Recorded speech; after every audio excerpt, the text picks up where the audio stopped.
मरनाय सा कल'नियाव द्रौपदी मुर्मुखौ बरायनानै रंजानायनि जुथुम एमएलए जिरन बसुमतारीआबो रंजानाय आरो बरायनायाव बाहागो लादों।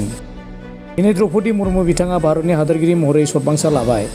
द्रौपदी मुर्मुनि हादोरगिरि जानायाव हादोर नाङैनो ट्राइबेल हारि आरो गुबुन गुबुन हारिनि गेजेरावबो रंजानाय सफैदों। दिनै आरोबाव गसाइगाव महकुमानि सिङाव थानाय मरनाय टि स्टेट कल'निनि गासै मावसुमाफोर आरो साहा बागान दैदेनगिरिफोरा रंजानाय आरो द्रौपदी मुर्मुखौ मान होनानै बरायनाय हाबाफारि बानजायदों। गोबां आइजोफोर आरो दैदेनगिरिफोरा बे हाबाफारियाव बाहागो लानायखौ नुनो मोन्दों। 28 नं गसाइगाव बिधान सभा बियाबनि एमएलए जिरन बसुमतारी बिथाङाबो हाबाफारियाव बाहागो लानानै रंजानायखौ फोरमायदों।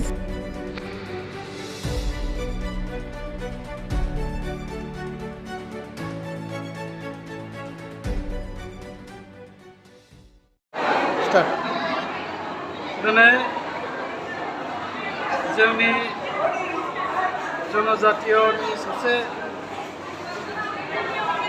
केन्डिडेटखौ जे राष्ट्रपति हिसाबै भट होनानै बिथाङा जे गोबां भराव देरहाबाय आरो दिनै बिथांजोआ दिनै समायखिरा लादों आरो बे समायखिरा लानाय हाबाफारिखौ लोब्बा लाखिनानै दिनै बे मरनाय साहा बागिचायाव बावहाय खामानि मावग्रा गोबांथार जोंनि रायजो राजाफ्रा ज' जानानै दिनै मोनसे रंजानाय आयोजन खालामदों आरो थारैनो बेवहाय आंबो बाहागो लानानै जोबोद मोजां मोनदों आरो जोङो गौरब जादों जे भारतबर्ष बायदि मोनसे बेसेबा गिदिर डेम'क्रेटिक कान्ट्रियाव दिनै गोग्लैसोनानै थानाय एसटि जनगोष्ठी हारिनिफ्राय सासे आइजोखौ लाबोनानै बेवहाय राष्ट्रपति खालामबाय।